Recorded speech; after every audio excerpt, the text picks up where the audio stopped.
So, unless your head is up your ass or buried deep in the ground, you are aware that we are living in a societal context in which, by design, this system is designed to prey upon us. And what we're all collectively experiencing is a complete denial, a complete rupture, a willful rupture, and a willful denial of all of the most sacred agreements that allow us to operate as a society, as a community, as a family.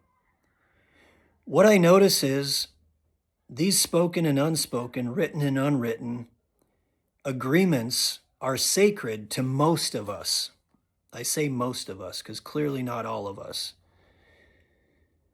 And if these things weren't sacred to us, and if we didn't honor these things, we would be living in a nihilistic Wild West right now. I don't believe any of us want to get there.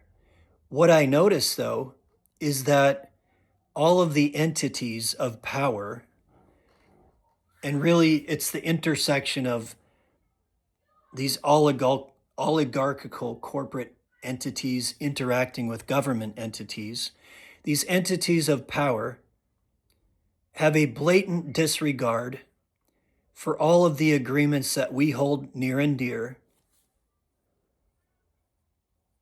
And any attempt that we make to hold them accountable, any expression that is a natural way for human beings to try to hold people accountable, emotional, intellectual, rational, theoretical, spiritual, whatever, any medium that we have to express ourselves in an attempt to put the world into alignment with the way we think it should be in accordance with our most sacred values and agreements, any attempt is met with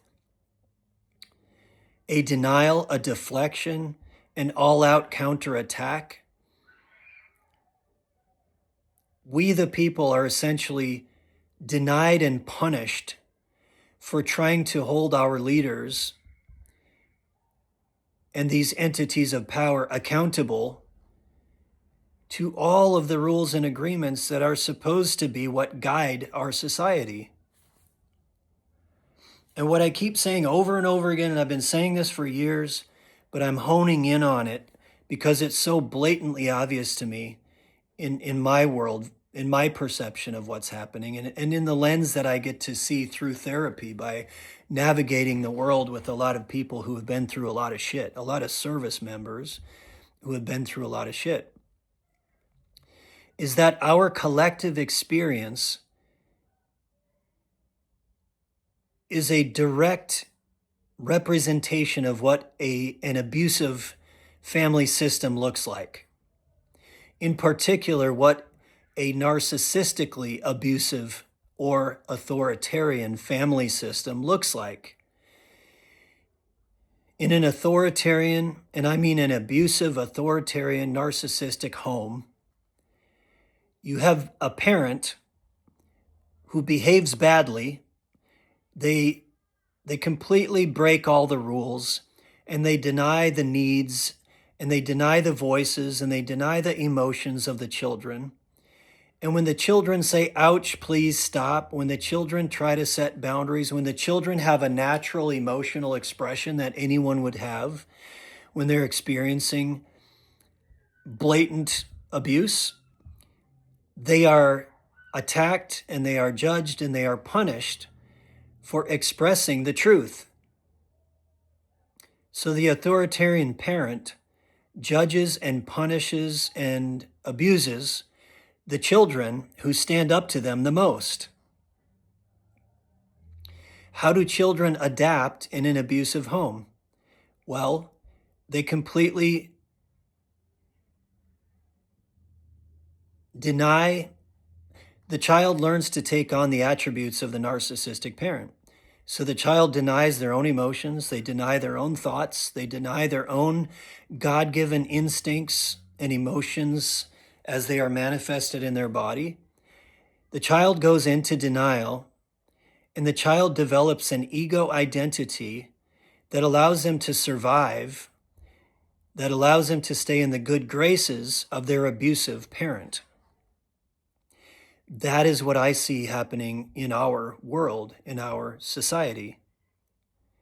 Now, this is all on a spectrum, but those children and those people who deny their own emotions and their own mind and their own heart and their own instincts the most, and those people who develop the most obdurate, the hardest ego identity, they are willing to take on the ego of the narcissistic or authoritarian leader because they believe it will keep them safe.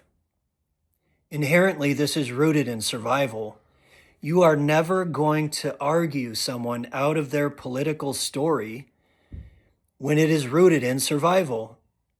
And what you notice is, just like children who grow up in severely abusive homes, who take on the ego identity that their parent wants them to take on, or else, those individuals in our society who take on the ego identity of their abusive parent, their authoritarian leader, they are willing to change their ethics. They will change their values. They will change laws. They will change the Constitution if it keeps them in the good graces of the side that they perceive they need to be on in order to survive.